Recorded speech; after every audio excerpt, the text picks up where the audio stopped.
Namamasukan bilang utusan ng kapatid ni Salome na si Rodi sa isang mayamang pamilya.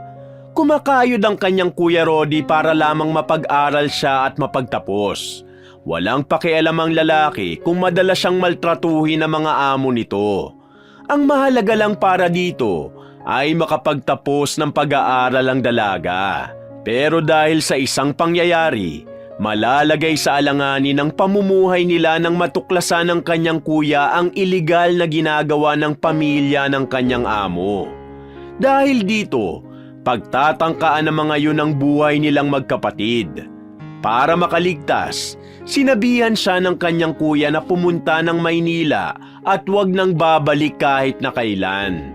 Magmula noon, wala na siyang naging balita pa sa kapatid niya. Pero nagtapos pa rin siya ng pag-aaral at nagsumikap sa buhay. Nang maging matagumpay na tao na, ay binalikan niya ang kanyang kapatid. Nagulat siya nang malamang matagal na palang wala si Rodi. Pinatay ito ng pamilya ng dati nitong amo. Para makapaghiganti, ilalabas ni Salome ang baho ng mga yon. Gagamitin niya ang lahat ng kanyang pera para lamang makahanap ng mga koneksyon at para mapabagsak ang pamilya na pumatay sa kanyang kuya Rodi. Magtagumpay kaya siya? Ito po muli si Mr. Hope at sabay-sabay po nating tunghayan ang isa na namang pambihirang kwentong buhay.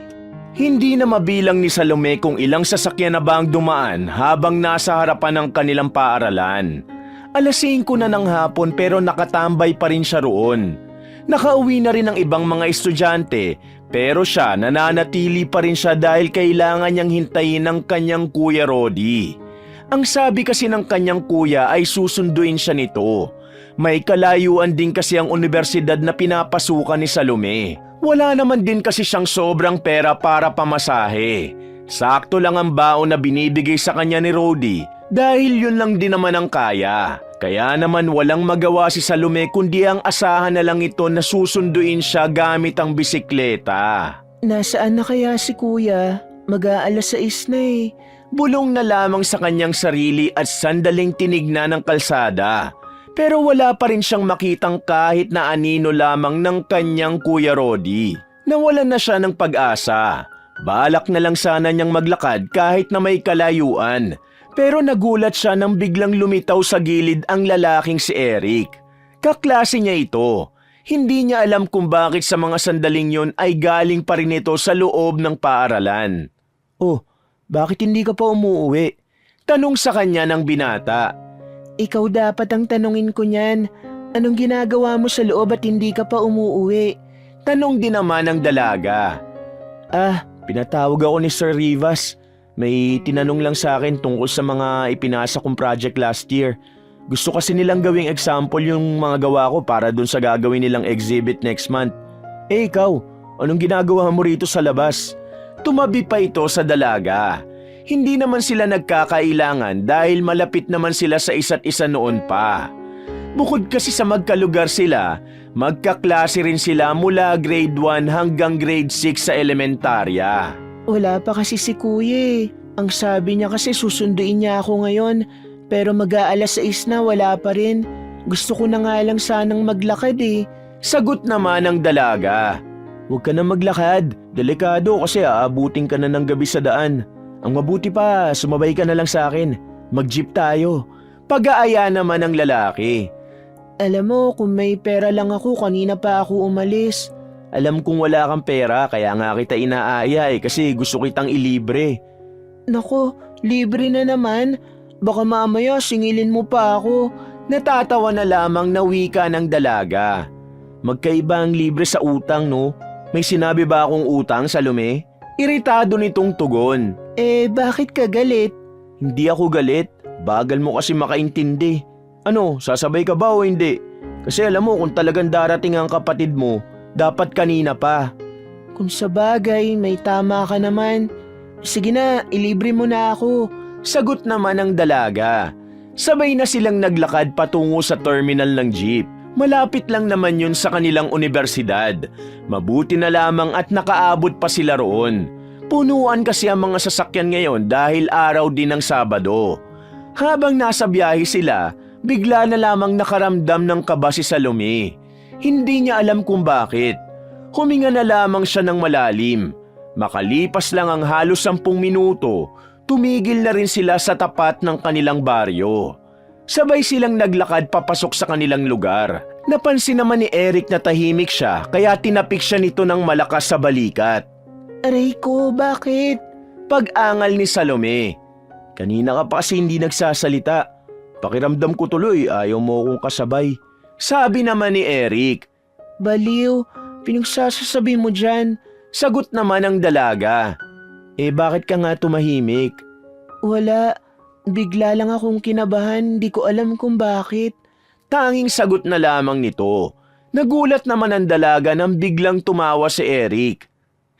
Ganyan talaga mga babae na nakakasama ko Kinakabahan kapag kasama ako.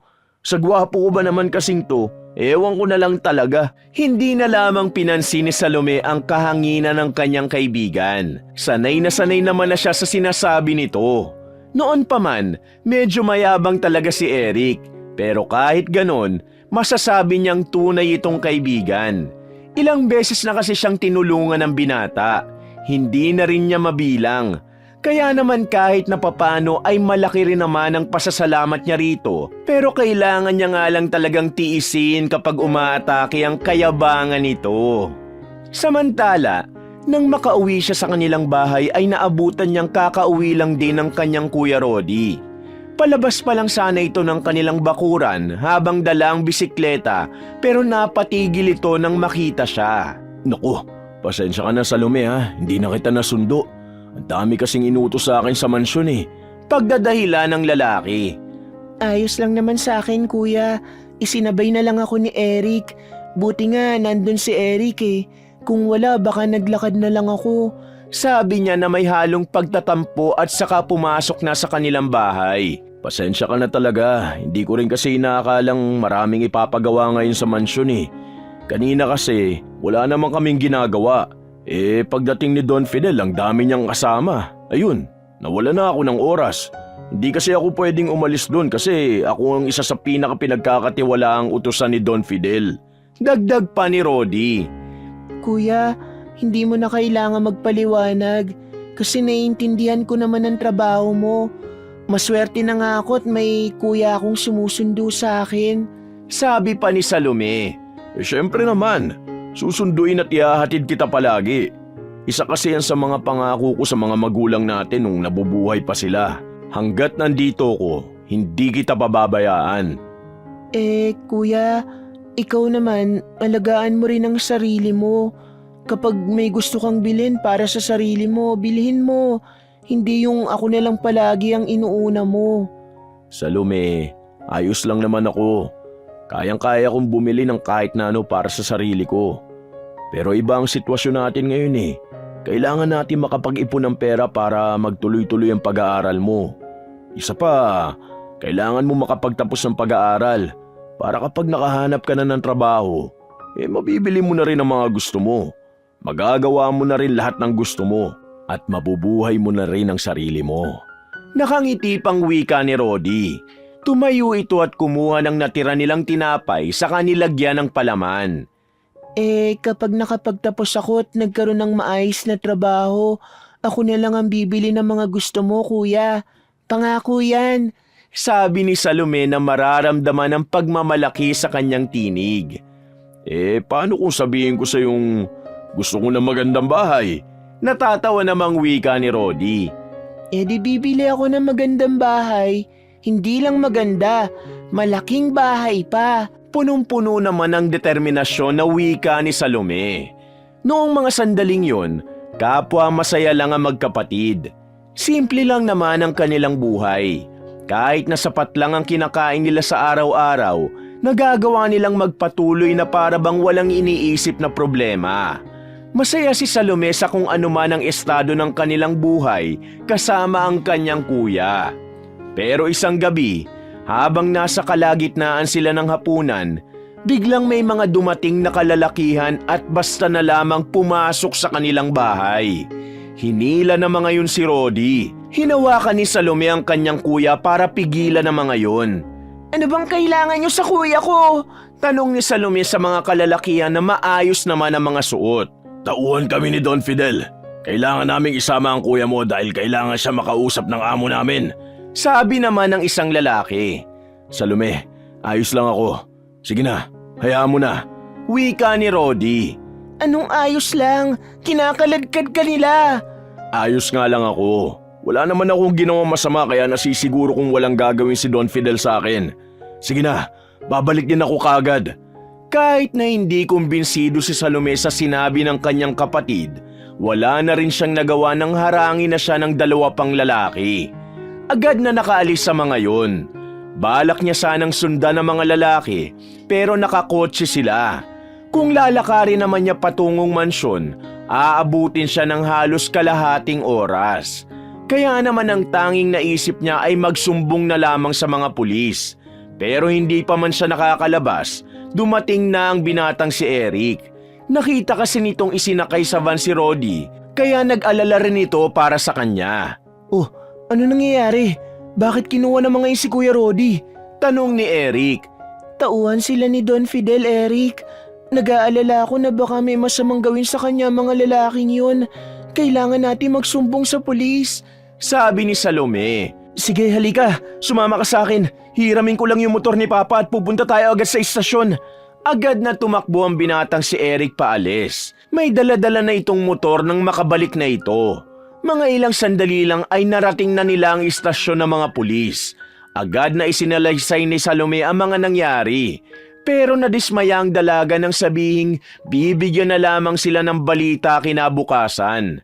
Para bang wala namang balak gawin ng mga pulis na yon. Kahit pa sinabi na nga nilang dinukot ang kanyang kapatid. Iritadong lumabas ng istasyon ng pulis ang babae.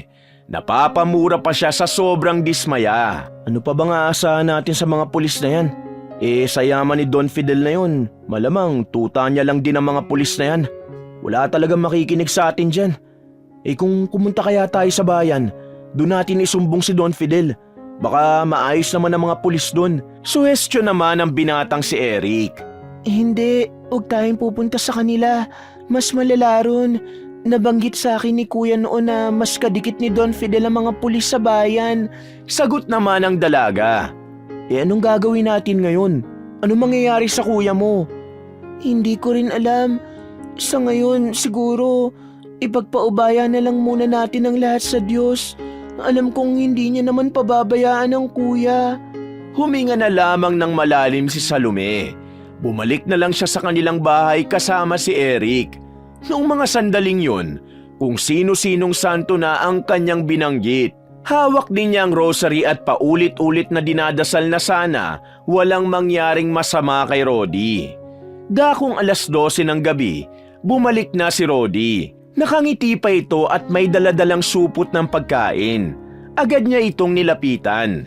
Tinignan niya ang mukha ng kuya niya, pati na rin ang braso at kung saan-saan pa. Pero wala naman siyang nakita na kahit na anong galos o sugat. Kuya, ano bang nangyari? Bakit ka ba kinuha kanina? Sinaktan ka ba nila? Nag-aalalang tanong ng babae. Naku, huwag ka na mag-alala. Wala naman silang ginawa sa akin. Sa katunayan, kaya ganun nila ako kinuha kanina para isurpresa ako. Alam mo naman si Don Fidel maloko lang yun. Pero pagdating sa mga tao niya, galante yun. Pagdating ko kanina sa mansyon, binigyan niya ako ng pera. Kasi yung kliyente niya na dapat magbaback out na nitong nakaraan, biglang bumalik. Alam mo kung bakit? Kasi pinakiusapan ko yun nang hindi niya alam. Kaya yun, nagulat siya nang malaman niya na ako ang dahilan. Sigurado ka ba sa sinasabi mo? Baka naman sinasabi mo lang yan kasi tinakot ka ni Don Fidel na magsalita. Pagdududa ng dalaga. Ano ka ba? May pagkamayabang si Don Fidel. Pero hindi ko naman nakilala bilang bayolenteng tao yun. Pwede pa yung dalawa niyang anak, si Joshua at si Marian. Si Don Fidel, mabait yun. Maasiwa ka nga lang talaga kapag nagyabang na. Pero kasi may pagyayabang naman. Ito, binigyan nga ako ng 10,000. Kalahati niyan, pang tuition mo next sem. Kalahati naman sa'yo.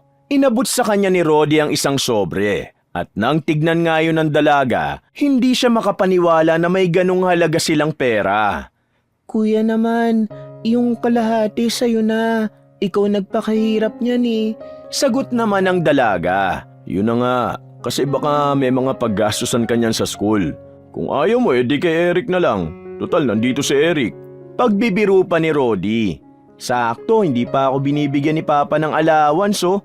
Akmang kukunin na ni Eric ang pera nang tapikin ni Salome ang kamay nito. Kunwari ka pa, gagawin mo lang pamusta sa bilyar eh. Sabi naman ni Salome. Basta Salome, kailangan mo yan. Malapit na rin naman ang sahod ko eh. Kaya magkakapera na rin ako. Dagdag pa ni Rodi. Maraming salamat talaga kuya. Pangako, balang araw babawi rin ako sa'yo. Sabi pa ng dalaga. Nung mga sandaling yun, nawala na rin ang pangamba ng dalaga. Inisip niya na nagkamali siya ng akala tungkol kay Don Fidel. Noon kasi, nakakarinig siya ng mga balita na meron daw pinabugbog ang matandang lalaki. Pero dahil sa sinabi ng kanyang Kuya Rodi, palagay niya ay paninira lamang yun. Mabilis na lumipas sa mga araw, nagkaroon ng isang mahalagang okasyon sa mansyon. Kaarawan ni Don Fidel. At dahil isa si Rodi sa pinagkakatiwalaan ng Don, naimbitahan nito na dumalo. Imbitado rin si Salome nun. Ayaw man sumama ng dalaga ay napilitan na lamang ito. Nahihiya kasi si Salome na tumanggi dahil baka mapahiya ang kanyang kuya. Nung dumating sila sa mansyon, ang dami ng tao, mga nakasuot na pangmayaman. Salome, dito ka na lang muna ha. Pinapatawag kasi ako ni Don Fidel sa loob. Huwag ka alis dito kasi babalikan kita bago magsimula ang event sa loob.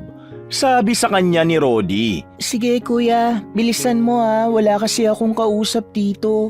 Sabi naman ni Salome at tumangulang ang kanyang kuya. Umupo na lamang ang dalaga sa gilid. Nasa gilid lang siya ng fountain at masayang pinagmamasda ng mga isda roon. May ilaw sa ilalim ng tubig kaya kahit gabi na ay nakikita niya pa rin yun. Maya-maya, bigla na lamang may dumating na lalaki. Maputi, mistiso yon at talaga namang anak mayaman ng kutis. Noong una ay hindi niya ito nakilala. Pero nang makita ni Salome ang mukha nito, napansin niyang kahawig ito ni Don Fidel. Kaya ang unang pumasok sa utak niya ay anak ito ng Don. Hello miss, how are you? Ang ganda mo naman. Sinong kasama mo? Tanong ng lalaki. Nakaramdam agad si Salome ng pagkailang. Medyo nabastusan kasi siya sa kung papaano siya kausapin ito. Ganun pa man, dahil likas na magalang at mabait ang dalaga, ay sinagot pa rin niya ang tanong nito. Nandito lang ako kasi isinama ako ni Kuya Rodi. Sagot niya. Oh, ikaw pala yung laging pinagmamalaki ni Rodi sa amin na may kapatid daw siyang maganda. Well, to be fair, honest pala talaga si Rodi ha. Kasi maganda ka naman talaga. By the way, my name is Joshua. You can call me Josh. Anak ako ng may-ari ng lahat ng nakikita mo. Sa ibang sabi, anak ako ni Don Fidel. May halong kayabangan na wika nito. Tingin pa lang nito kay Salome, alam na agad ng dalaga na may mali siya yon. Ako naman si Salome. Magandang gabi. Sagot ng dalaga na may tipid ng ngiti. Napaka-formal mo naman. Pwede naman maging natural ah. Isa pa, gustong-gusto ko naman ng gandang natural. Nakangiting wika ni Josh na sandaling hinawakan ang buhok ni Salome. Agad namang dumistansya ang dalaga. Kung ayos lang, wag mo akong hahawakan. Hindi kasi ako nagpapahawak sa ibang lalaki. Pero kung magiging boyfriend mo ko, I can touch you whenever I want. Ha? Oh no, napaka-inosente mo nga pala. Wala kang alam sa mga ganong klaseng bagay. Don't worry, I'll be gentle naman kapag... Aalis na ako. Pasensya na. Oh, saan ka pupunta? Diyan lang. Please, alis na muna ako. Sagot niya na parang nanginginig na rin ang tinig. Pinitiwan na siya ng lalaki. Nakangiti ito sa kanya nang may halong mali siya. Para bang hinuhubaran na siya nito gamit lang ang tingin. Mabuti na lang ay nakaalis na rin agad si Salome. Naglakad-lakad na lamang siya roon. Makalipas lang ang halos 10 minuto, saka siya bumalik sa pinanggalingan niya. Maya-maya pa ay sinundo na rin siya ng kanyang kuya at saka pumasok sa loob. Maingay na roon at marami nang nakainom ng alak. May iba ring nagsasayawan. Sumasakit ang ulo ng dalaga dahil hindi siya sanay sa mga ganong klase ng senaryo. Habang nagkakasiyahan ang lahat, bigla na namang umalis ang kanyang kuya Rodi. Hindi niya alam kung ano na naman ang ipapagawa ng amo nito sa lalaki. Pero isa lang ang nasisiguro ni Salome. Hindi niya na kaya pang tumagal sa ganong klaseng kaingay na lugar. Marami pang iba't ibang kulay na nagpapasakit lalo ng kanyang ulo. Umupo na naman siya sa gilid. Iginagala niya lang ang kanyang tingin. Mga ilang sandali lang, isang babae naman ang lumapit sa kanya. Maganda ang babae. Kita pa ang pusod nito dahil sa pagiging daring ng suot nito. Palagay niya rin ay mas matanda lang ito sa kanya ng ilang taon. And who are you para umupo sa pwestong to? Mataray na tanong sa kanya ng babae. Nung unay hindi niya pa agad narinig ang sinasabi nito dahil maingay, kaya hindi siya sumagot. Nanatili lang siyang nakaupo. Nakita niyang umirap na ang babae sa kanya. May sinabi ito sandali sa iba pa nitong kasamang babae na hindi rin naman narinig ni Salome. Maya-maya, binalikan siya nito ng atensyon. Ngunit sa pagkakataong ito, mas naging malala ang katarayan nito. Bingin ka ba? I'm asking you, bakit ka nandito? This seat is not for you. Mukha bang pwesto ito ng mga low-class girl like you? Sa sinabing yun ng babaeng kausap ni Salome, nakaramdam na ng galit ang dalaga. Pakiramdam niya ay talagang iniinsulto siya nito. Kaya naman, wala na siyang pakialam kung sino ang nakakausap niya. Kailangan niya lang sagutin ng babae para ipaalam na hindi siya nito dapat inaapi. Excuse me pero hindi ako low class. Kahit na hindi ako mayaman, may class akong kumilos. Ganon din magsalita at makisocialize sa kahit na sinong tao. Hindi ako kagaya mo na parang walang pinag-aralan the way na magsalita ka.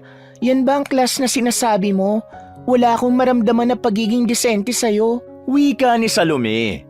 Dahil sa sinabi ng dalaga, ay agad nang nanggalaiti ang kanyang kausap.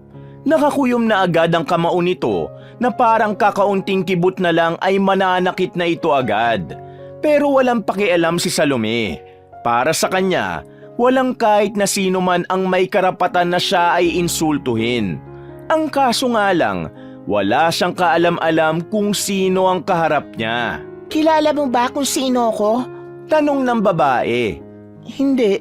Sino ka ba? Nagtawa na ng mga kasama ng babae.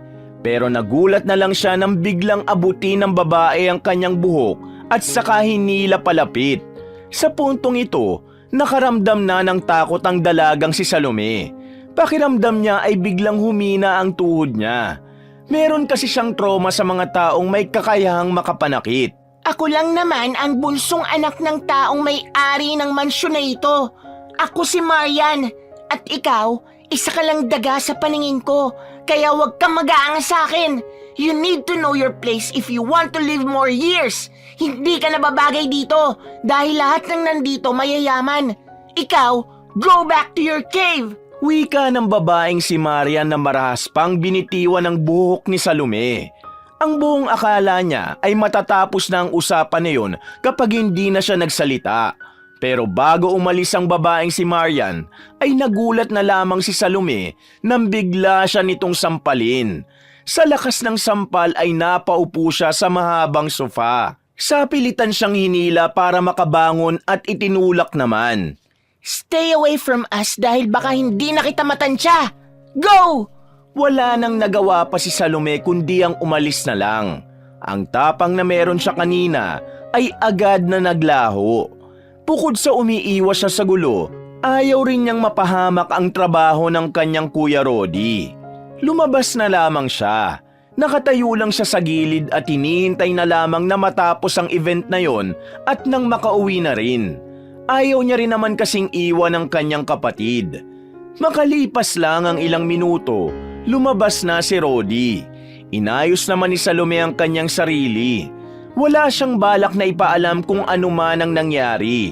Ayaw na lang din kasi niyang mag-alala pa ang kanyang kuya. Kuya, pwede bang mauna na ako sa atin? nabuburyong na ako dito eh. Sabi ni Salome sa lalaking si Rodi. Ah, ganun ba? O sige, umuwi na tayo. Sagot naman ito sa kanya. Pero paano ang okasyon? Hindi ka na ba babalik sa loob? Tanong ng dalaga at sandali pang sumilip sa mansyon. Hindi na, nakainom na si Don Fidel eh. Kapag ganung may tama na siya, lahat kami mga utusan niya o yung mga bodyguard dumidistansya na. Advice din sa amin ng abogado niya yon. Paliwanag ni Rodi. Agad namang nagsalubong ang kilay ni Salome. Bakit naman? Ano bang ginagawa niya kapag lasing? Naku, kumukulit, ganun. Basta, hayaan na lang natin. Umuwi na lang tayo. Hindi na sila nakapagpaalam pa kay Don Fidel dahil na rin sa sinabi ni Rodi. Tahimik lamang silang naglalakad sa daan. Hindi maiwasan ni Salome na tingnan ang nakatagilid na imahe ng kanyang kuya. Kilala niya si Rodi. Alam niya kapag meron itong hindi sinasabi sa kanya. Alam niya kapag meron itong dinadalang problema. Pero sa mga sandaling yun, kahit na nararamdaman niya na may kakaiba sa kanyang kuya, hindi niya matukoy kung ano yun. Basta kakaiba ang galaw ni Rodi na malayo sa dati niyang nakasanayan. Kuya, ayos ka lang ba? Pansin ko kanina ka pa tahimik. Hanggang makauwi tayo rito sa atin, hindi ka pa rin nagsasalita. May nangyari ba? Napagalitan ka ba ni Don Fidel? Nag-aalalang tanong ng dalaga. Umiling si Rodi sa kanya at pilit nang umiti. Nangyari? Wala naman. Wala naman nangyari bukod sa kailangan na naming lumayo muna. Kagaya nga ng sinabi ko kanina, nakainom na kasi kaya iba na ang ugali nun. Iba kasi talaga epekto ng alak sa utak ng tao. Kaya ikaw, kapag nakapagtapos ka ng pag-aaral mo, siguradong magkakaroon ka ng mga kaibigan. Huwag kang magpapa-impluwensya na uminom ng alak ha, kasi hindi yun maganda sa isip ng tao. Paliwanag ng lalaki at natawa pa ito saglit. Hindi na lamang nagsalita pa si Salome. Alam niyang pilit lamang iniiba ni Rodi ang usapan. Kinabukasan, maagang naghanda ang dalaga. Wala naman silang pasok nung araw na yon. Pero kailangan niyang pumunta sa kanilang universidad para mag-practice ng sayaw na gagawin nila sa darating na Foundation Day. Isa si Salome sa napiling mag-perform kasama ang kanyang mga kaklase. May husay din naman kasi ang dalaga sa pagsasayaw, kaya wala siyang takas sa mata ng kanilang professor. Umaga hanggang hapon ang itinagal ng kanilang pag-eensayo. Maaga dapat silang matatapos kung hindi lang nabanas ang kanilang choreographer. Late na kasing nagdatingan ng iba kaya kinailangan nilang maghintay. Pero kahit na ganon, kahit na papaano'y unti-unti na nilang nabubuo ang mga step. Bandang 5:00 na ng hapon nang matapos na sila. Paglabas ni Salome, nagulat na lang siya nang makitang nasa tapat ng gate si Eric. Oh, wala namang pasok ah. Bakit ka nandito? Tanong ng dalaga. Nang humarap sa kanya ang binata, nagtaka siya sa itsura ng mukha nito. Parang labis kasi itong nag-alala. Salome, si Kuya Rodi, kinuha na naman ng mga tao ni Don Fidel. Sabi ni Eric. Nung una ay hindi naman kinabahan si Salome. Inisip kasi niya na baka pakulo na naman yon ng matandang Don. Ano ka ba? Parang hindi mo naman alam yung kinuwento ko tungkol sa pakulo ni Don Fidel. Natatawa niyang wika, pero hindi nakikipagbiruan ng binata noong mga sandaling yon. Agad nitong hinawakan ng kanyang mga kamay at muling nagwika. Hindi na ito biro. Hindi na ito parte ng isang sorpresa. Salome, makinig ka sa akin. Seryoso na to. Nakita kong dinala nila ang kuya mo. Kaninang hapon habang naglalakad si Kuya Rodi dun sa kalsadang hindi na ganong nadadaanan, nilapitan siya ng 4 na lalaki na matatangkad. Tinapakan ang ulo niya at nang subukan niya makawala, pinagsusuntok at pinagsisipa siya. Tingin ko may mangyayaring masama sa kuya mo. Kaya ngayon kailangan na nating umuwi. Kailangan na natin mailigtas ang kuya mo. Sa sinabing yun ni Eric ay agad na dumaloy ang pag-aalala sa kanyang sistema. Wala siyang sinayang na pagkakataon. Kahit na alam niyang imposibleng mapakinggan sila, lumapit sila sa pinakamalapit na istasyon. Pero nang malaman ng mga pulis na tauhan ni Don Fidel ang kumuha sa kanyang kuya, Naramdaman ni Salome na parang wala namang balak ang mga yun na tulungan sila. Sinabi lang sa kanila na magpapadala ng tao sa area pero wala rin namang nangyari. Kaya sa halip na umasa sa mga alagad ng batas na hawak naman sa lieg ni Don Fidel, silang dalawa na lamang ang gumawa ng paraan. Saktong 8:00 na nang makabalik na sila sa kanilang lugar. Pupuntahan na sana nila ang lalaking si Rodi sa mansyon nang makasalubong naman nila itong tumatakbo sa kalsada. Duguan ang mukha nito, sira din ang damit. Patunay lamang yun na talagang pinahirapan ng kanyang kapatid. Diyos ko, kuya, ano bang ginawa nila sa'yo? Mamaya na ako magpapaliwanag. Sa ngayon, kailangan na nating umalis. Wika naman ni Rodi. Madilim na rin naman nung oras na yon kaya ang tanging naisip ni Salome noon ay magpunta sila sa gubat. Doon lang ang lugar na alam niyang ligtas sila at malabo silang makita ng mga tauhan ni Don Fidel. Nang naroon na sila, kahit na papaano'y nakahinga na rin sila ng maluwag. Dito na ipinaliwanag ni Rodi kung ano ba talaga ang tunay na nangyari. Aksidente kong natuklasan ng mga iligal na gawain ni Don Fidel. Kaya pala ang bilis niyang yumaman. Nagbebenta siya ng mga illegal drugs, pati na rin mga illegal na gamit gaya ng baril. Ang dami niya pang negosyong illegal. Nung una akala ko hindi niya alam na may alam na ako. Nanatili lang akong sarado ang bibig. Nagbulag-bulagan lang ako kasi kailangan ko ng pera para sa atin. Pero hindi ko alam, matagal na pala niyang bistado na may nalalaman ako. Papatayin niya ako at idadamay ka niya, Salome. Hindi ko makakaya kung pati ikaw ay masasaktan. Hindi ko kakayanin kung pati ikaw ay mamamatay. Kaya gusto kong umalis ka rito, Salome. Magtungo ka ng Maynila at doon mo ipagpatuloy ang lahat ng pangarap mo. Gusto kong mamuhay ka ng malayo sa kapahamakan. Gusto kong matupad mo lahat ng gusto mong matupad. Pero kuya, hindi kita kayang iwan na mag-isa rito. Baka kung ano pang mangyari sa'yo eh. Pagtutol ng dalaga pero isang ngiti ang isinukli sa kanya ng lalaki. Salome, kailangan mong kayanin. Kailangan mong masanay na wala ako at malayo ako sa'yo. Kailangan mong tanggapin ang katotohanan na wala tayong ibang pagpipilian kundi itong sinasabi ko lang. Hindi lang buhay ko ang nasa panganib, pati buhay mo rin. Kaya nakikiusap ako sa iyo. Kailangan mong makinig sa sinasabi ko. Hindi ako matatahimik sa langit kapag nalaman kong pati ikaw ay napahamak. Dagdag pa ni Rodi. Naiyak na lamang ang dalaga. Hindi niya matanggap na naging ganoon ang kanilang buhay. Pero aminado siyang sa kanilang estado.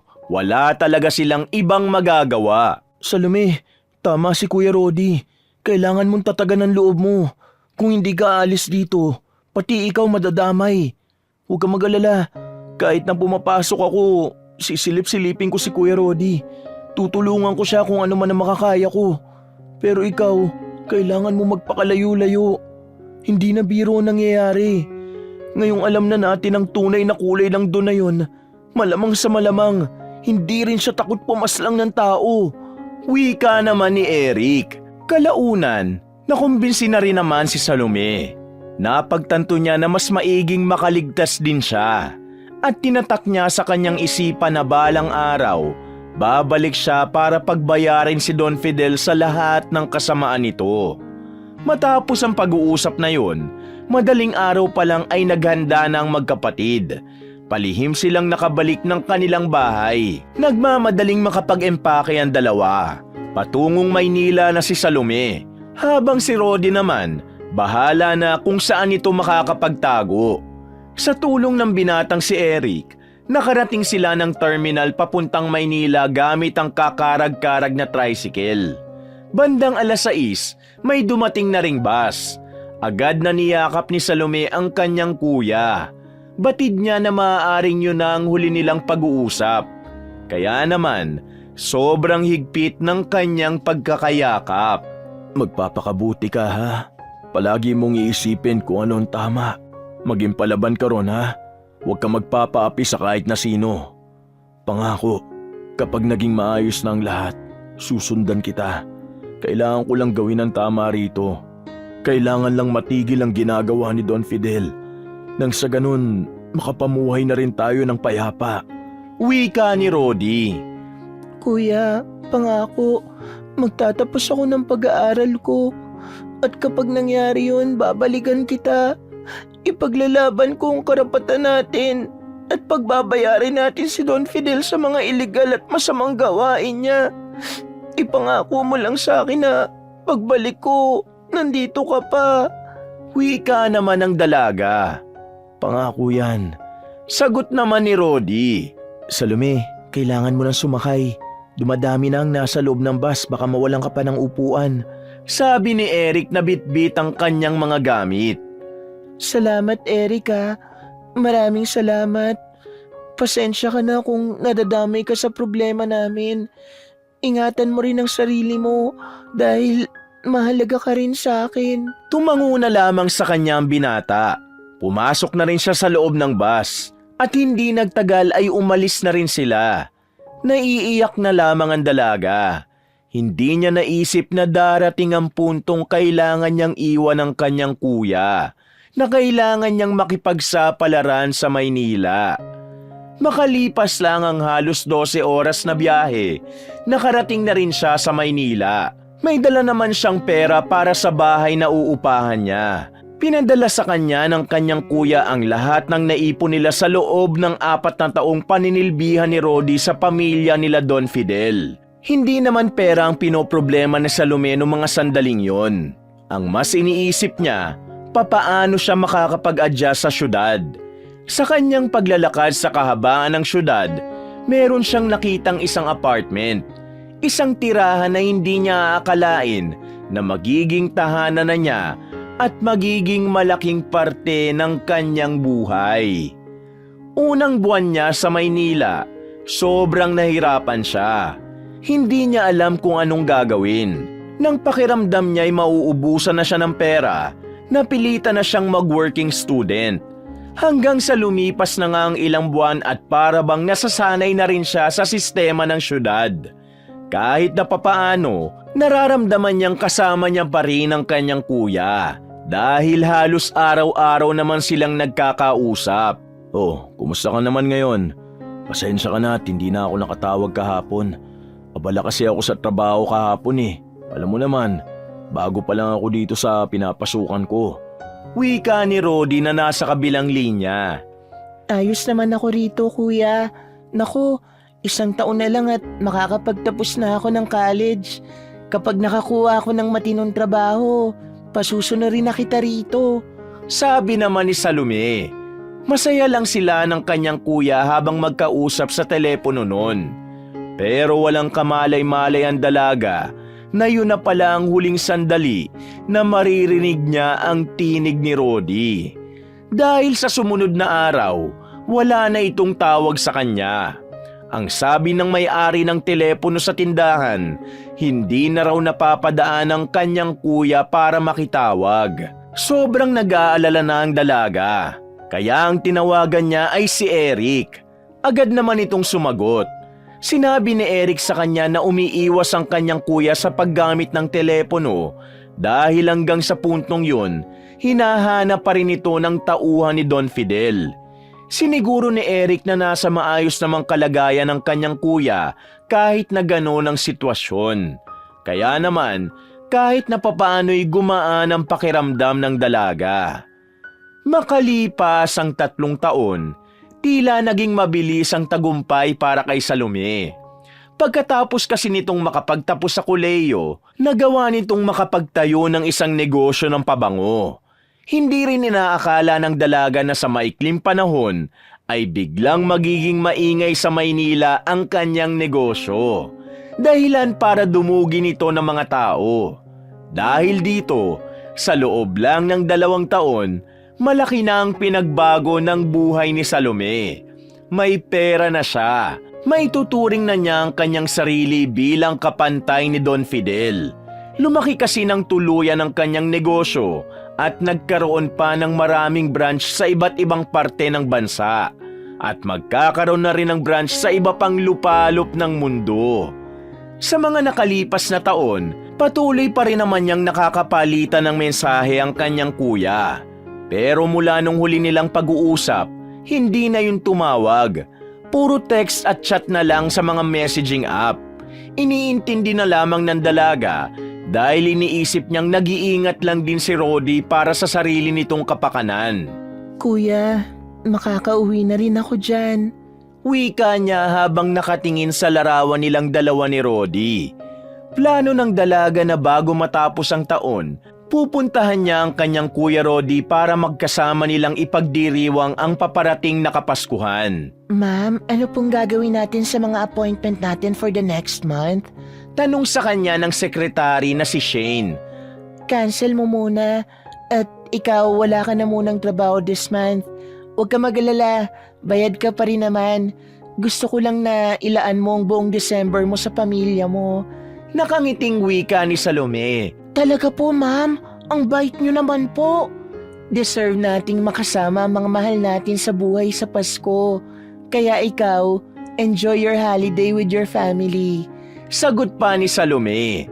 Malaki na talaga ang ipinagbago ni Salome. Hinubog siya ng karanasan at ng mga pinagdaanan niya sa Maynila. Kaya naman sa mga sandaling ito, pakiramdam niya ay kaya niya nang harapin ang mga taong kinatatakutan niya nang walang nararamdamang takot. Nang maihanda na ni Salome ang hotel na kanyang tutuluyan sa sentro ng kanilang probinsya, hindi na rin siya nagsayang pa ng oras. Nag-impake na rin siya para makaalis. Sakay ng kanyang mamahaling sasakyan, ihahatid siya ng kanyang personal driver na para bang naging ama na rin niya sa loob ng 2 taon. Mang Waldo, kapag mga bandang 20 na ng December, umuwi na po kayo sa inyo. Kailangan kayo ng pamilya niyo sa Pasko. Wika ni Salome sa kanyang driver habang nasa biyahe na sila. Sigurado po kayo, ma'am. Wala pong maghahatid-hatid sa inyo kapag aalis kayo. Sabi naman ng matandang si Waldo. Ayos lang naman po ako. At saka may mga nagvo-volunteer naman na mag-a-assist sa akin from agency. Mga tao na makakatulong sa akin kung ano man ang kakailanganin ko sa paghaharap namin ni Don Fidel. Huminga ng malalim ang matandang si Waldo. Alam ni Salome ang ibig sabihin nun. Malapit na kasi sa kanya ang matandang ito. Kaya naman kahit na hindi naman sila magkadugo, talagang nag-aalala ito sa kanyang mga binabalak. Ma'am, sigurado na po ba kayo? Sa pagkakaalam ko kasi, malaking tao si Don Fidel. Nakikita ko siya sa internet. Hindi naman sa sinasabi kong hindi niyo siya kakayanin. Nag-aalala lang po talaga ako para sa kapakanan ninyo. Sabi ng matanda. Kapag wala akong ginawang paraan para bumagsak siya, habang buhay na lang din pong magtatago ang kuya ko. Hindi niya deserve ang ganong klaseng buhay. Sapat na ang halos 4 na taong pag-iingat niya para lang hindi mapahamak. Ngayong may kakayahan na ako, gusto kong maranasan naman ni Kuya Rodi na maging payapa. Sagot naman niya. Naiintindihan naman kita, iha. Pero mag-iingat ka palagi, At kung kailangan mo ang tulong ko, pagsabi ka lang. Kilala mo naman ako Marami akong kilala sa loob ng kulungan na pwedeng makatulong sa atin. Si Mang Waldo talaga, hindi po tayo gagamit ng kahit na anong dahas. Isa pa, ayaw na po kitang madamay rito. Nakita ko po kung papaano kayo nagbago para sa pamilya nyo. Kaya wag nyo na pong balikan ng madilim na nakaraan. Ma'am Salome, maraming salamat po ulit Nung dati akala ko hindi ninyo ako tatanggapin kasi galing akong kulungan. Pero binigyan niyo ako ng pagkakataon na patunayang nagbago na ako. Masayang wika ni Mang Waldo. Nakatulog na ang dalaga sa haba ng kanilang biyahe. Nagising na lamang sila ng madilim na ang paligid. 7:00 na pala sila nakarating. Nakatigil sila sa gilid ng kalsada dahil hindi na gumagana ang electronic map na gamit nila sa cellphone. Ma'am, hindi ko na po alam kung saan dito yung inyo. Ayaw na pong gumana ng e-map natin. Natatandaan niyo pa po ba kung saan? Binuksan nila ang bintana at sumilip ang dalaga sa labas. Maliwanag naman dahil kumpleto ang mga poste ng ilaw. Napansin ng babae ang malaking rebulto ng aso sa gilid ng daan sa di kalayuan. Doon po sa may rebulto ng aso, kakanan po tayo dyan. At kapag nakapasok na tayo, dire-diretso na po tayo hanggang sa dulo. Doon na po ang baryo namin. Sabi naman niya at sinunod naman yun ng matanda. Kailangan niya munang makausap si Eric. Dahil si Eric lang din naman ang nakakaalam kung saan niya matatagpuan ang kanyang Kuya Rodi. Habang umaandar sila sa malubak na daan, natanaw na niya ang isang malaking bahay na maliwanag. Yon ang mansyon ni Don Fidel. Sa isang iglap lang, nakaramdam na naman siya ng galit. Pero kinalma na muna niya ang kanyang sarili. Kailangan niyang manatiling focus para sa mga pinaplano niya. Ang una niyang hakbang, gagamitin niya ang kanyang pera para gawing testigo ang kanyang Kuya Rodi. Maya-maya lang, narating na rin niya ang tirahan nila Eric. Hindi na muna siya lumabas ng sasakyan.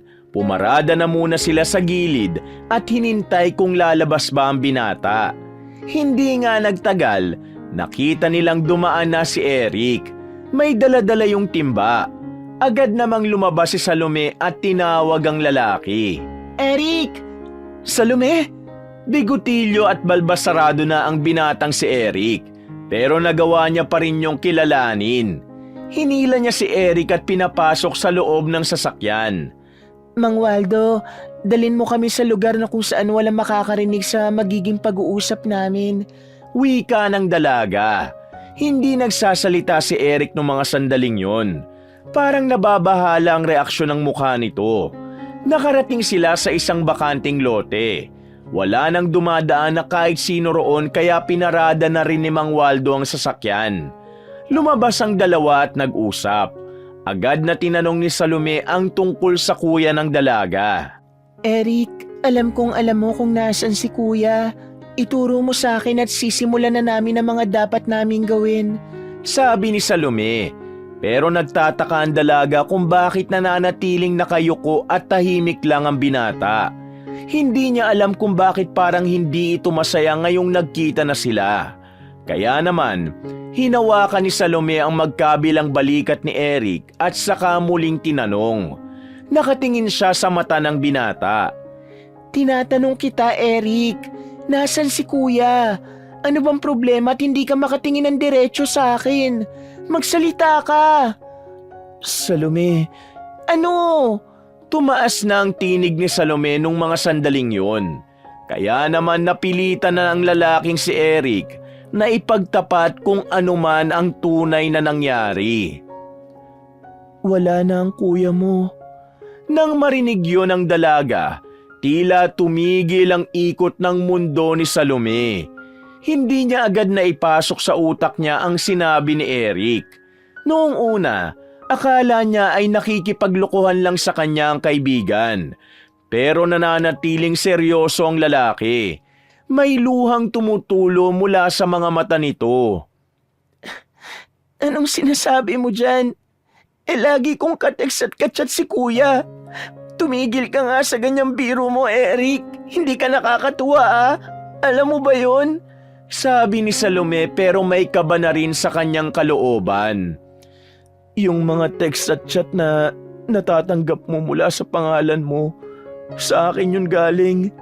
Bago mangyari ang pagkawala niya, hinabili niya sa akin ang number niya pati na rin ang account niya sa social media para kahit papano may magre-reply pa rin sa'yo.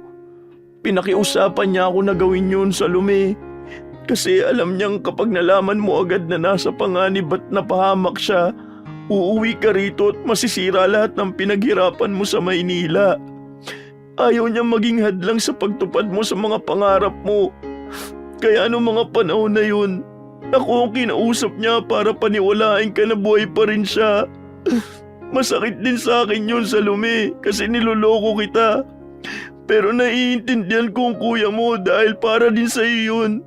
At saka, yan ang huli niyang hiling sa akin kaya kahit na ayoko, hindi na ako nakatanggi.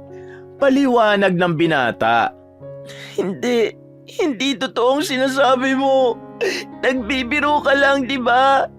Salome, tignan mo ako. Tignan mo ang mga mata ko kung nagsisinungaling ako. Hindi na kinaya pa ni Salome ang kanyang mga nalaman. Nawala na rin ito ng malay. Inasikaso na muna nila ni Mang Waldo ang dalaga. Makalipas lang ang 10 minuto, nagising at nahimasmasa na rin si Salome. Kahit na hindi pa rin makapaniwala sa mga narinig, ay mas pinili nitong pakinggan kung ano nga ba talaga ang nangyari. Sabihin mo sa akin ang totoo. Anong nangyari sa kuya ko? Tanong ni Salome. Natagpuan ni Don Fidel ang pinagtataguan ni Kuya Rodi sa bayan. Yung mismong amo kasi ng kuya mo, nilaglag siya. Kaya yun, nakuha siya ulit ni Don Fidel. Mukhang alam na ng kuya mo na mangyayari yun kasi hinabiling ka na niya sa akin eh. Matapos simula ng pagkukwento ay tuloy-tuloy ang pag-iyak ng binatang si Eric. Garal-galang tinig nito. Ramdam na ramdam ni Salome ang sakit na dinanas din ni Eric dahil sa mga nangyayari. Pinahirapan nila si Kuya Rodi. Binugbog nila. Nakita na lang yung katawan ni Kuya Rodi sa gilid ng kalsada. Nilalangaw. Wala nang buhay. Duguan at nakatape pa ang bibig niya. Sobrang sakit nun, Salome. Kahit hindi kami magkadugo, ako ang nag-iisang tao na nag-asikaso sa kanya mula morgue hanggang sa ilibig siya. At ang pinakamasakit pa ron, hindi ko yun pwedeng sabihin sa'yo agad.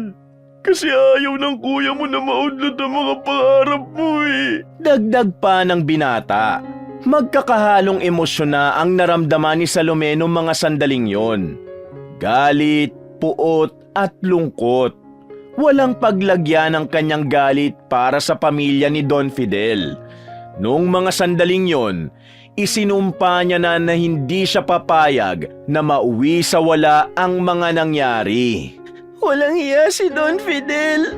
Hindi ako papayag na hindi siya magbayad sa ginawa niya.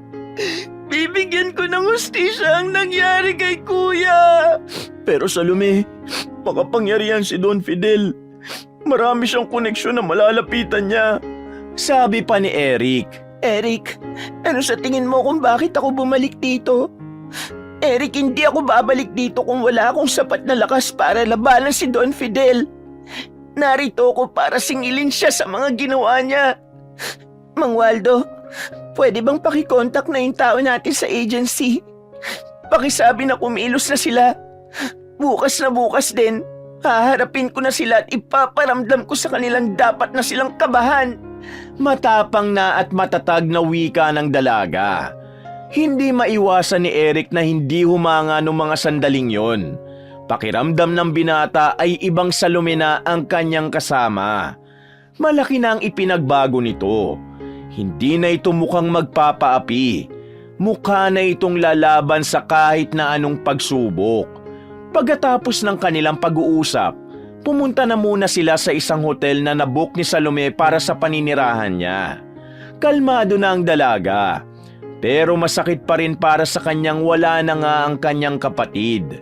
Parang dinudurog ang kanyang puso.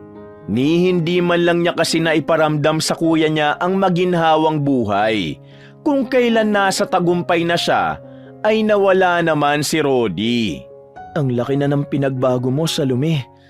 Masaya ako para sa'yo kung ano man ang narating mo. Wika ni Eric nang nasa sala na sila ng unit ni Salome. Maraming salamat din, Eric. Hindi ko rin naman mararating ang mga ito kung hindi rin dahil sa tulong mo. Babawi ako sa'yo kapag natapos na ang lahat ng problema.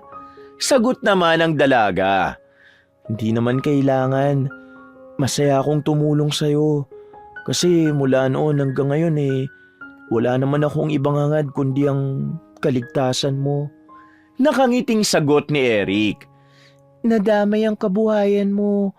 Nasabi mo sa akin kanina na nawalan ka ng trabaho dahil pinaban ka ni Don Fidel sa lahat ng negosyo rito nang malaman na ikaw ang tumutulong kay kuya. Kaya Eric, hayaan mo kong ibalik ang lahat ng naitulong mo.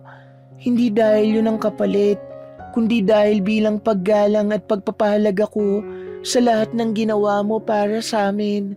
Tumango na lamang ang binata. Hindi na lamang din ito tumutol. Makalipas ang ilang sandali, naglabas ng alak ang dalaga. Uminom sila hindi para magdiwang sa kanyang pagbabalik. Yun ay tanda ng kanilang pagluluksa. Kinabukasan ng umaga, sinamahan siya ni Eric patungo sa sementeryo kung saan nakalibing si Rodi. Maganda ang panahon ng umagang yun. Maaliwalas din ang sementeryo nang dumating sila roon. Habang pinagmamasdan ng puntod ng kanyang kuya, hindi niya maiwasang hindi mapaluha. Umupo siya sa tapat nito at hinaplos ang nakaukit na pangalan sa lapida. Kuya, sorry. Kasi hindi na ako umabot sa'yo. Sorry kasi ngayon lang ako, kuya. Pinapangako ko sa'yo. Hindi matatapos ang taon na hindi natin mabibigyan ng hustisya ang ginawa nila sa'yo. Ipakukulong natin si Don Fidel at doon siya mabubulok. Gumaan kahit paano ang kalooban ng dalaga pagkatapos niyang kausapin ang kapatid. Tapos nun, inihanda na rin niya ang sarili. Sa araw na yon, kailangan niyang maging matatag. Makakaharap na kasi niya si Don Fidel. Dadalo siya sa isang pagtitipon ng mga negosyante ng kanilang probinsya. Nagsuot siya ng itim na dress. Naglagay din siya ng eyeliner at ang kuko niya ay kinulayan din ng itim. Ganon din ang kanyang labi. Mukha siyang dadalo sa isang libing. Pero wala na siyang pakialam kung sa kanya mapupunta ang lahat ng atensyon ng mga naroon. Pagpasok niya pa lang sa labi ng hotel, nagtingi na sa kanya mga tao. Marami agad ang napukaw ang atensyon. Halos lahat ay kalalakihan. Naka-backless din kasi siya na dress, kaya talaga namang kitang-kita ang kanyang makinis at maputing likod. Bago siya makarating sa main venue, nakasalubong niya na ang lalaking si Joshua. Hindi niya makakalimutan ang lalaking ito. Anak ito ni Don Fidel. Agad namang ikinalma ng dalaga ang kanyang sarili. Hindi siya pwedeng magpakita ng kahit na anong kahinaan sa harapan ng kanyang mga kaaway. Oh, wait, you look so familiar. Ah, yeah, the sister of the dead Rodi. Ano nga ulit ang pangalan mo? Nakangiting wika ni Joshua. Pero halatang nangiinsulto lamang ito. Nagawa pa nitong tingnan ang dibdib niya. Salome, ako si Salome. And yes, kapatid ako ni Kuya Rodi. Ang namatay dahil sa isang matandang lalaki. Nang sabihin niya yon ay nakita niya agad na nagbago ang itsura ng lalaking kaharap niya. And what are you doing here? You're not allowed to... I'm here because I'm one of you. Patanong niyang sagot. Magsasalita pa sana si Joshua nang dumating na rin si Don Fidel. Pasimpleng nagsara ang kaliwang kamao ng dalaga. Pero kailangan niyang mag-focus kaya ginawa niya ang lahat para lang hindi siya mawala sa wisyo. Pagtingin niya pa lang sa mukha ng matandang lalaki, alam agad niya na wala itong ginawang tama. Naiirita siya agad. Kung pwede nga lang niya itong barilin ay ginawa na niya agad. What's happening here? Tanong ni Don Fidel. Look, Dad, this is Salome, yung kapatid ni Rodi na namatay dahil sa mga nakaaway niya. Look, nandito siya and I have no idea why. Natatawa pang wika ni Joshua. Oh, Salome, ikaw ang laging binabanggit sa akin ng kuya mo. Pero halata naman na wala na ang kuya mo rito. Matagal na siyang patay eh. Paano kasi masyadong mainitin ang ulo ng kuya mo kaya napaaway? Bakit ka nga ba narito? Tanong ni Don Fidel. Nandito ako kasi pagtitipon ito ng mga negosyante. So you're telling me na isa ka ng negosyante ngayon? Natatawa rin itong sabi na para bang hindi ito naniniwala sa kanya. Bakit? Masasamang tao lang ba ang pwedeng maging negosyante? Buwelta niya. Nawala naman ang ngiti sa mukha ng matandang lalaki. Sinasabi mo bang masama akong tao? Iritadong ganti naman ni Don Fidel. No, wala akong sinasabing ganon, Don Fidel. Ang gusto ko lang namang sabihin, pwede kang maging negosyante nang wala kang ginagawang masama. Kagaya ng ginagawa ko. Mula sa pagiging dukha, iginapang ko ang negosyo ko. And then, look at me now. Look at you now, ah. Mukha ka kayang dadalo sa patay. Sabat naman ng lalaking si Joshua. Exactly. Dadalo ko sa patay. Ang kaso nga lang, huli na. Pero hanggang ngayon, magluluksa pa rin ako.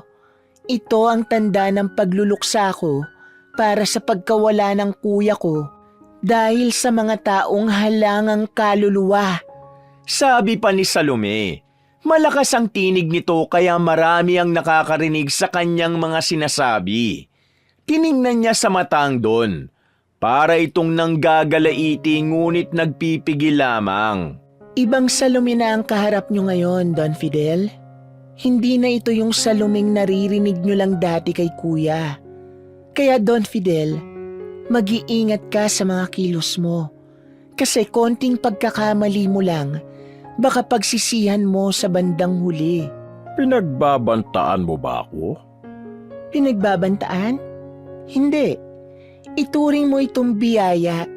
Kasi kung hindi mo ako nakaharap ngayon, hindi ka magkakaroon ng ideya sa mga susunod na mangyayari.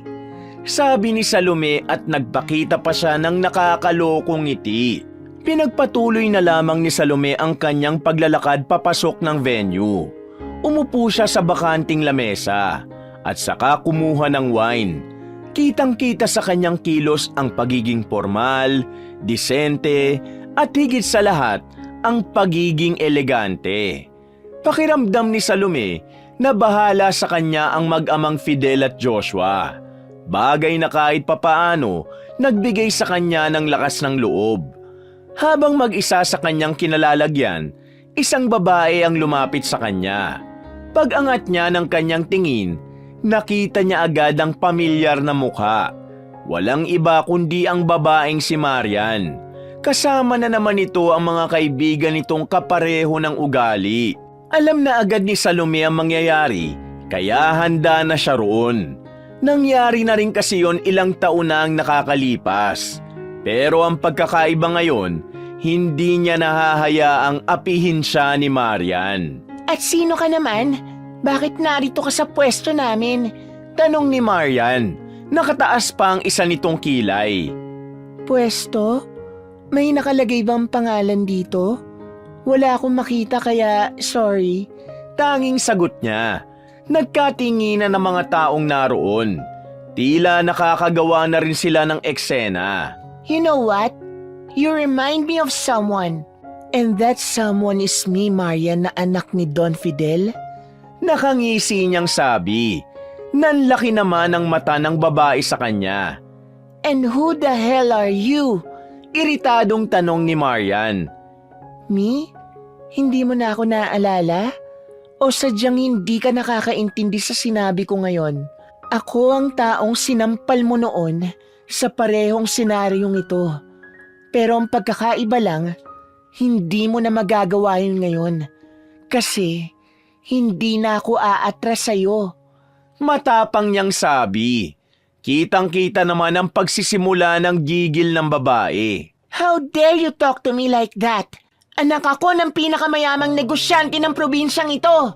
At kapatid naman ako ng inabuso ng ama mo. Walang iya ka! Akmang sasampalin na ni Marian si Salome, pero nasalag ni Salome ang kamay ng babae. Sinampal niya ito ng malakas. Muntik pa itong matumba. Mabuti na lang ay nasalo ito ng mga kasama nito. Akmang gagantihan siya nito pero inilagan lang niya si Marian. Dahil dito, nasubsob si Marian sa sahig. Natigilan sa kasiyahan ng lahat nang hindi agad makatayo ang dalagang si Marian. Agad namang tumulong ang mga kaibigan nito. Saka mo na ako harapin kapag kaya mo nang tumayo sa sarili mong paa.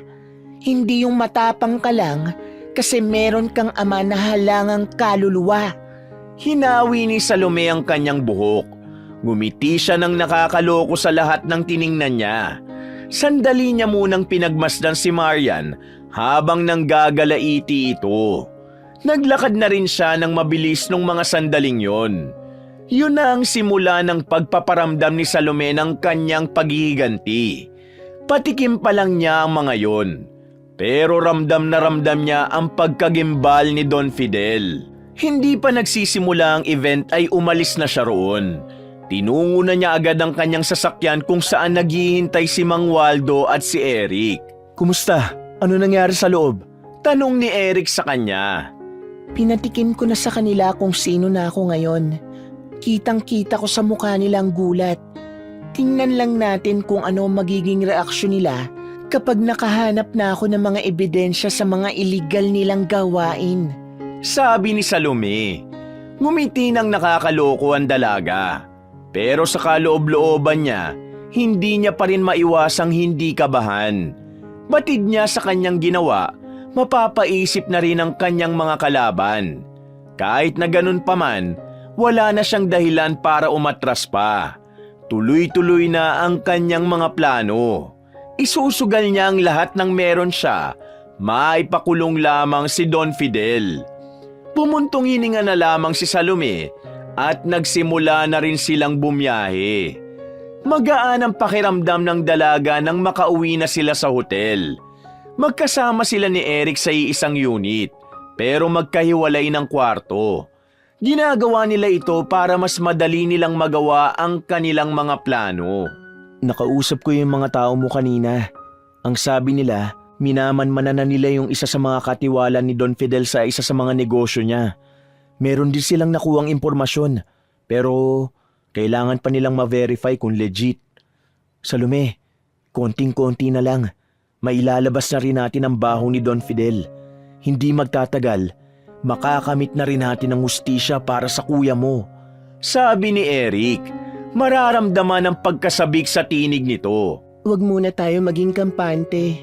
Alam ko ang profile ni Don Fidel. Hindi natin siya mapapabagsak ng ganun lang. Kung kinakailangan na mag-ipon tayo ng mga ebidensya, gawin natin. Pero wala tayong dapat ikabahala. Parating na rito ang mga kakilala kong pulis para mag-imbestiga sa kanila. Ano ba talaga ang pinakabalak mo? Tanong ni Eric. Kapag nakuha na natin ang kopya ng mga transaksyon sa mga iligal niyang gawain, ipapadala natin yun mismo sa Maynila. Sila makikipag-coordinate sa mga pulis dito para talaga maasikaso. Kapag nakulong na si Don Fidel, lahat ng perang meron siya, kukunin ng gobyerno sa kanya. At sa dami ng kaso niya, wala na siyang magagawa kundi mamatay sa kulungan. Pero ang pinakaplano ko, gusto kong mahirapan muna si Don Fidel para maramdaman niya kung anong pakiramdam na mawala ng minamahal sa buhay. Sabi ni Salome. Salome, sinasabi mo bang may papaslangin kang tao? Nag-aalang ang tinig ni Eric. Tumawa saglit si Salome. Umiling ito at sumandal sa sofa. Ano ka ba? Hindi naman ako masamang tao. Pero kung kinakailangan na gawin yun, gagawin ko. Kung yun ang makakapagpahina kay Don Fidel. Napapailing na lamang si Salome. Mabilis na lumipas sa mga araw. 2 linggo na pala si Salome sa kanilang probinsya. Marami-rami na rin ang nangyari. Kinilala na rin si Salome sa kanilang probinsya bilang isa sa mga matagumpay na batang negosyante ng henerasyon. Dahil dito, kahit na papaano ay may ilang mga negosyante na rin ang nakakapansin sa kanyang husay. Kaya naman, may mangilan-ngilan na ring nakikipagkaibigan sa kanya.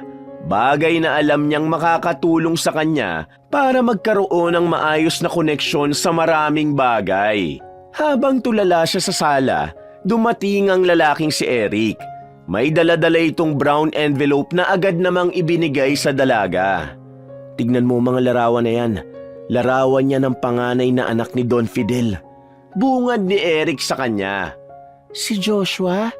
Tanong niya. Oo, si Joshua. Isa sa mga tao natin ang nakamanman sa kanya. At dyan sa larawan, makikitang may kausap si Joshua ang isang lalaki. Nag-abutan sila ng pinagbabawal na gamot. Meron ding larawan dyan na merong binugbugtong si Joshua. Magagamit natin to para unti-unting sirain ang isip ni Don Fidel. Tama ka, Eric. Magandang ideya yan. Ngayong nasibak na ang mga tiwaling pulis sa sentro, siguradong wala nang ibang magagawa si Don Fidel kapag dinakip ang anak niya. Ipadala mo ito sa istasyon ng pulis sa sentro ng bayan. Ako naman, papaunlakan ko ang imbitasyon ni Don Fidel sa bahay niya. Wika ni Salome. Nang marinig yun ni Eric ay agad na dumaloy sa sistema nito ang labis na pag-aalala. Para kasi sa lalaki, isang malaking sugal na tumapak siya sa mismong baluarte ng mga kaaway nila. Pero anong gagawin mo? Delikado yan. Baka mamaya hindi ka na makalabas ng buhay dun. Sabi ng binata. Pupunta ako ron para sa business. Total, hindi pa naman totally alam ni Don Fidel na meron na akong alam eh. Although naghihinala na siya. Kaya ang gagawin ko, kailangan kong makalapit sa kanya para makampante siyang hindi niya ako dapat problemahin. Saka ako siya bibirahin kapag komportable na siya. Nakangiting wika niya, pero punong-puno ng paghihigante ang kanyang kalooban. Nag-uumapaw ang kanyang galit na hindi na lamang din niya pinahalata. Lumipas ang maghapon, naghanda na rin siya. Bandang 6:00 ng gabi, pumunta na siya sa mansyon ni Don Fidel.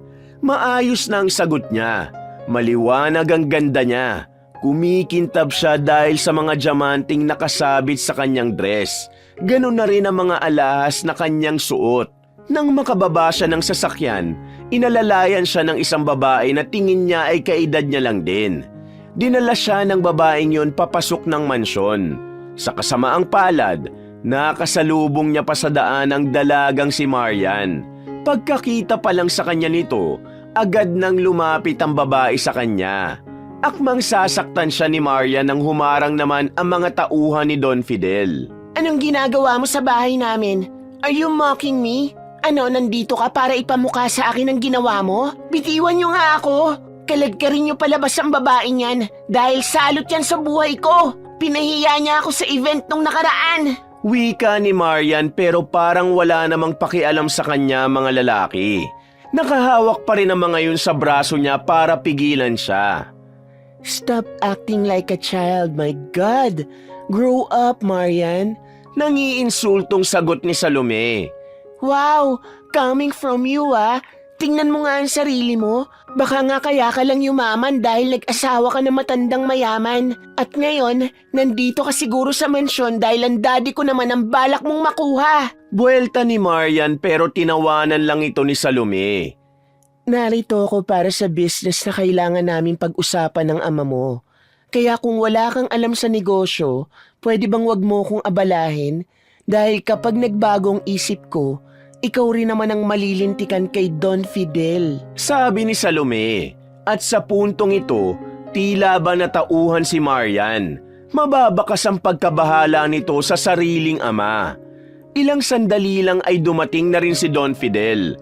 Masama ang tingin nito kay Marian. Anong nangyayari dito? Marian, anong ginawa mo sa bisita ko? Galit na tanong ni Don Fidel. Pinahiya niya ako nung nakaraan sa event tapos ngayon... Manahimik ka na! Sinampal ni Don Fidel ang dalaga. Napahawak agad sa pisngi si Marian at napaiyak na lamang. Naglakad na ito palayo na para bang batang napagalitan. Pasensya ka na, Salome. Ang mga anak ko talaga kahit na kailan mga walang silbi. Kung ako nga lang ang masusunod, dapat noong nasa tiyan pa lang sila ng nanay nila ay pinalaglag ko na sila. Mga wala rin naman kasing silbi, lalong-lalo ng anak kong lalaki. Walang utak, hindi ako matulungan sa negosyo. Kaya nga kahit kailan, hindi ko sila maituring na anak. Inis na sabi ni Don Fidel. Huwag mo kasi silang puwersahin sa kung ano ang gusto mong mangyari. Hayaan mo silang gawin ang gusto nila sa buhay. Ay, anyway, halika, doon na tayo sa opisina ko. Pag-usapan na natin ang mga bagay-bagay.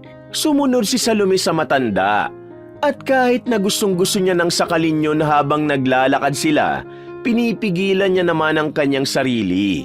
Hanggang sa makarating na sila sa opisina nito, ay nananatili pa rin siyang nasa wisyo. Kinalimutan niya muna pansamantala ang galit niya rito para magawa niya ang kanyang mga plano. Pasensya ka na nga pala nung gabing unang nagkita tayo.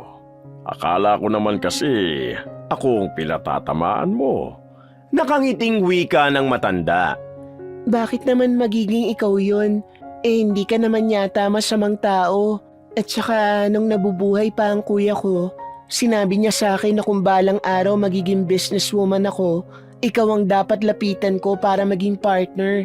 Kaya nga ngayon narito ako sa harapan mo para makapag-invest dun sa sinasabi mong kasino. Panimula ni Salome. Wala na siyang paligoy-ligoy pa.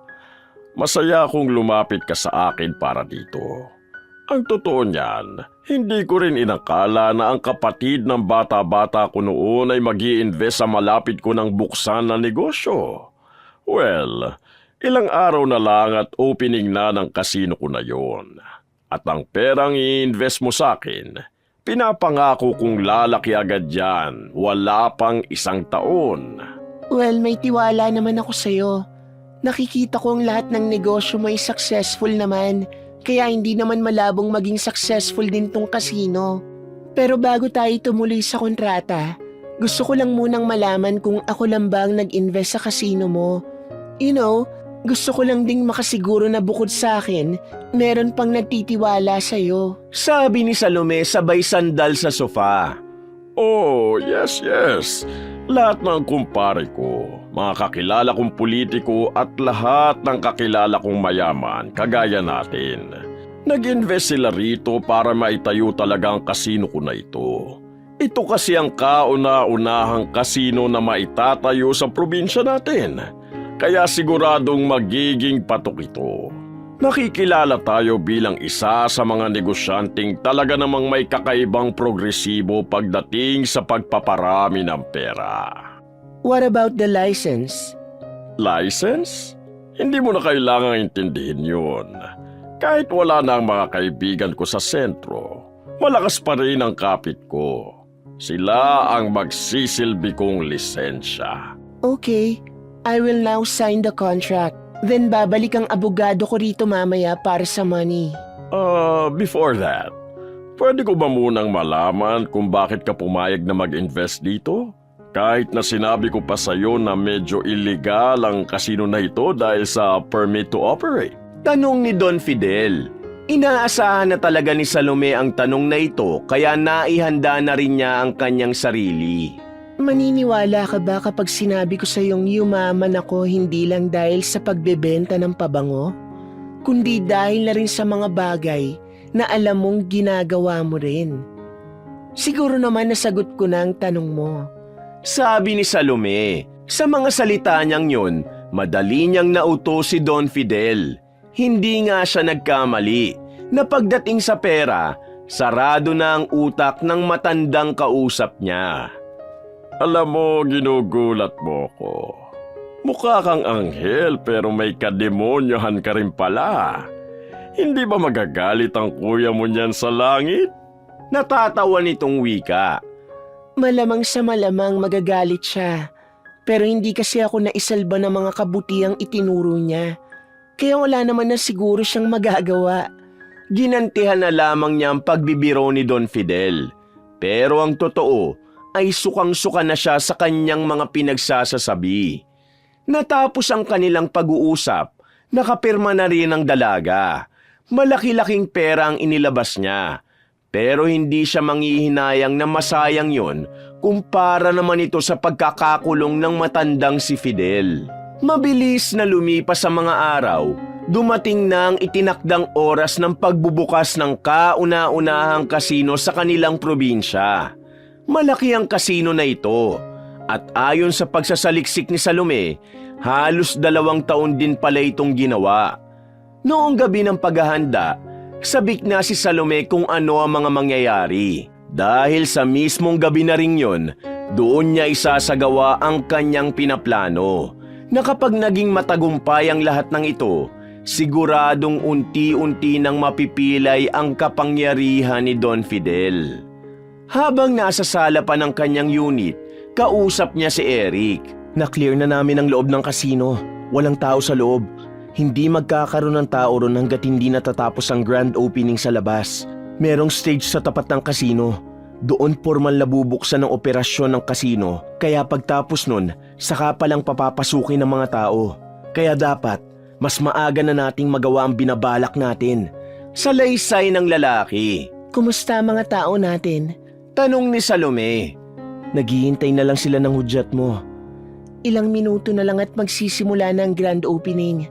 At sa mga sandaling ito, siguradong nagsisimula na ang program sa tapat ng kasino. Pupunta ako ron at kapag nandun na ako, saka natin sisimulan ang plano. Napatango na lamang si Eric sa dalaga. Maya-maya pa, bumiyahe na rin sila patungo ron. Nakita niyang nagtitipon-tipon na ang mayayamang tao sa harapan ng kasino. Talagang pinaghandaan ni Don Fidel ng maigi ang gabing yon. Pagbaba nila ng sasakyan, agad nang tinawagan ni Salome ang mga tao niya. Sumilay ang nakakalokong ngiti sa labi ng dalaga. Dahil sa oras na yon, makikita na niya kung papaanong gumuho ang kaligayahan ni Don Fidel. Magandang gabi sa inyong lahat. Dahil tapos na ang ating paghihintay, sa wakas mabubuksan na rin natin ang kauna-unahang kasino rito sa ating probinsya. Hindi lang ito basta kasino, dahil ito ay hotel and restaurant. Hindi lang basta hotel and restaurant, luxury ito. Kaya naman mga kapatid at kaibigan, samahan ninyo kaming salubungin ang grand opening ng Light Casino. Ma-enjoy nyo sana ang lahat ng promo na meron kami ngayong gabi at Napatigil sa pagsasalita si Don Fidel nang magbulong-bulungan ng mga tao. Nang lingunin nila ang kasino, nakita nilang may lumalabas na makakapal at kulay itim na usok mula sa entrance.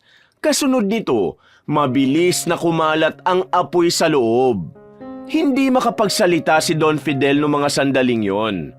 Ang pinaghirapan niyang kasino na hinintay niya ng 2 taon, masusunog lang agad sa mismong araw ng pagbubukas. ano pang hinihintay nyo? Tumawag kayo ng bumbero! Sigaw ni Don Fidel sa mga tauhan niya. Pero kahit na anong gawin nilang pagkontak sa mga bumbero, wala pa ring dumadating. Lumalaki na ang apoy pero ni isang bumbero ay walang rumisponde. Yun ay dahil kinausap na ni Eric ang lahat ng istasyon ng mga bumbero sa kanilang probinsya. Nang sa ganun, tuluyan nang tupukin ng apoy ang iligal na negosyo ni Don Fidel. Halos manlambot ang matandang lalaki sa kanyang nasasaksihan. Isang dambuhalang apoy ang nasa harapan nila. Wala itong magawa kundi ang pagmasdan na lang na unti-unting nasisira at naaabo ang kasino na pinangarap niya. Hindi pa natatapos ang sunog, umalis na rin si Salome at Eric. Bumalik sila sa kanilang unit. Habang nagkakagulo ang mga tao roon, nagagawa na nilang uminom ng alak. Marami ang nag-invest sa kasino na yon. Kaya siguradong lahat ng mga investor, si Don Fidel ang puputaktihin. Mayayaman at mga kilalang tao pa naman dito sa atin ang mga nagpasok ng pera nila doon para lang mabuksan ang negosyo niyang yon. At ngayong wala na yon, siguradong malaking problema ang haharapin niya. Mailalabas na rin natin ang mga ebidensyang hawak natin. Wala na siyang makakapitan. Mauubos din ang pera niya pambayad sa lahat ng mga taong hiniraman niya ng pera. Wika ni Eric. Simula pa lang ito ng pagbagsak niya. Hindi pa tayo tapos. Ano pa bang binabalak mo, Salome? Tanong ni Eric. Kagaya ng sabi ko, ipaparamdam natin kay Don Fidel ang pakiramdam na mawala ng pamilya sa oras na kailangan niya ng kasama. Ang sunod nating aasikasuhin ay si Joshua. Huwag ka mag-alala, wala naman akong gagawing masama sa kanya. Kailangan lang natin siyang imulat sa katotohanan. Magagamit natin siya para madagdagan ng mga ebidensyang hawak natin. Sabi pa ni Salome. Napakahusay mo talaga kahit na kailan, Salome. Hindi ko inakala na ganito ka pala talaga katalino. Hindi ako matalino. Sadyang hinulma lang ako ng mga magaganda at pangit na karanasan, Eric. Malapit na nating makamit ang tagumpay. Wika ng dalaga at nag-cheers pa silang dalawa. Nung mga sandaling yon, naging laman ng balita ang pagkasunog ng kasino ni Don Fidel. Kumalat pa ang impormasyon na walang lisensya ang kasino para mag-operate. Dahil doon, patong-patong na problema ang kinakaharap ni Don Fidel. Pinuntahan yun ng mga pulis sa mansyon. Inimbestigahan. Kahit na hindi yun nakuhanan ng ebidensya sa mga mali nitong gawain, Tila tinik na rin para sa matandang lalaki ang presensya ng mga pulis. Dahil batid nitong hindi na siya mawawala sa paningin ng mga alagad ng batas. Kinaumagahan, parang walang nangyari para kay Salome. Nagawa pa talaga niyang magpunta sa mansyon. Kailangan niyang magpanggap na apektado rin siya sa nangyari. Marahas niyang itinulak ang mga nagbabantay sa labas at agad na pumasok sa loob. Inabutan niya si Don Fidel sa sala na parang wala pang tulog. Magulo ang buhok at namumugto ang mga mata. Anong nangyari, Don Fidel? Akala ko ba magiging matagumpay ang partnership natin? Ano tong nabalitaan ko na nasunog ang kasino? Babawiin ko ang perang binigay ko sa'yo. Ipapaasikaso ko sa abogado ko para mapawalang bisa ang kontrata. Tutal, wala na rin naman ang kasino na sinasabi mo. Galit na wika ni Salome. Salome, nagalaw ko na ang kalahati para sa paglalagay sa mga backer ko. Kalahati na lang ang maibibigay ko. Sabi pa ni Don Fidel. Anong kalahati? Marami kang pera, Don Fidel. Gamitin mo ang pera mo para mabayaran mo ako ng buo. Nagbayad na ako sa iba, pero kulang pa rin ang mga naitabi ko. Doon nga sana ako makakabangon ulit pero nasunog naman ang kasino. Punyeta kasi buhay ito. Kapag nalaman ko lang kung sino nagpasunog nun, papatayin ko siya. Gawan mo ng paraan ang pera ko. Hindi ko tatanggapin ang kalahati. Ibigay mo sa akin ang buo sa loob lang ng 3 araw. Wika ni Salome. Pero hindi ko kakayaning maibigay ang 10 milyon sa loob lang ng... Tapos na ang usapan natin. Wala na tayong dapat pang pag-usapan. Ayusin mo ang gulong ito, Don Fidel. Sinira mong tiwala ko. Pagalit na umalis ang dalagang si Salome. Pero ang totoo ay tila nagdiriwang na ito sa kanyang kalooban. Ang makita niyang tila nagdurusa ang pinakamasamang tao na kilala niya ay tila kaligayahan niya na. Nang makabalik na si Salome sa kanyang unit, inabutan niya si Eric at Mang Waldo roon. Halatang hinihintay na siya nito. Kanina pa ba kayo rito? Tanong ng dalaga. Hindi naman. Kararating lang din namin. Anong nangyari sa lakad mo? Tanong ng binata. Mukhang hindi niya naman ako pinaghihinalaan. Pinipilit ko siyang ibalik ang perang ininvest ko sa kanya. Kaya ngayon, siguradong magulo ang utak niya. Bukas ng gabi, pagkatapos kong kausapin si Joshua, ilalabas na natin ang mga ebidensyang hawak natin. Nang sa ganon, tuluyan ng masira ang bait ni Don Fidel. Tingnan lang natin kung anong magiging reaksyon ni Joshua kapag nalaman niyang wala siyang halaga sa sarili niyang ama. Sumilay ang nakakalokong ngiti sa labi ni Salome. Tila nakikita na rin kasi niya ang tagumpay. Parang gusto nang magdiwang ng kalooban niya. Pero batid niyang hindi pa yun ang tamang panahon. Dahil hanggat malaya si Don Fidel, hindi niya masasabing tuluyan na nilang nakamit ang hustisya at tagumpay. Mabilis na lumipas sa mga oras, dumating na rin ang kinabukasan. Noong mga sandaling yon, nakahanda na ang lahat ng kanilang bala para tuluyang masadlakang Don sa pagkalubog. Dakong 6:00 na ng gabi, nasa loob lang sila ng unit. Nakabukas ang TV, nag-aabang sila ng balita. Noong oras din kasi na yon, ay ipinasa na ng kanilang mga tao ang mga iligal na transaksyon, mga dokumento na nagpapatunay na mga masasamang gawain ng Don. Naghihintay na lamang sila ng balita mula sa mga tauhan nila. Iha, sigurado ka bang handa ka na sa susunod na mangyayari ngayon? Tanong sa kanya ni Mang Waldo. Handang-handa na po ako. Wala na itong atrasan. Ngayong nasa alanganing sitwasyon na siya, wala na akong dahilan para atrasan pa siya. Sagot ng dalaga. Huwag ka mag-alala, Salome. Kahit na ano pa ang maging resulta ng mga pangyayaring to, hinding-hindi kita iiwan. Wika ni Eric at nagpakita pa ito ng malapad ng ngiti. Bumuntong hininga na lamang ang dalaga. Magsasalita na sana ang dalaga nang biglang may pumasok na balita sa kanilang pinapanood.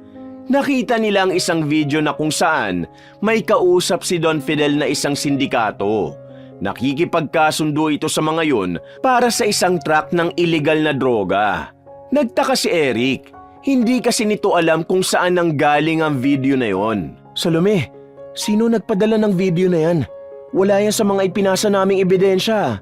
Nagtatakang tanong ng binata. Ngumiti naman si Salome at sandaling lumagok ng alak. Meron akong nabasang diary ni Kuya Rodi nung maglinis ako ng mga gamit niya. Nalaman ko na meron pala siyang video sa luma niyang cellphone. Doon ko nakita ang video na yan. Paliwanag ng dalaga. Siguradong wala nang takas si Don Fidel ngayon. Natatawa namang wika ni Mang Waldo. Tumayo ang dalaga. Binitiwan niya ang hawak-hawak na alak.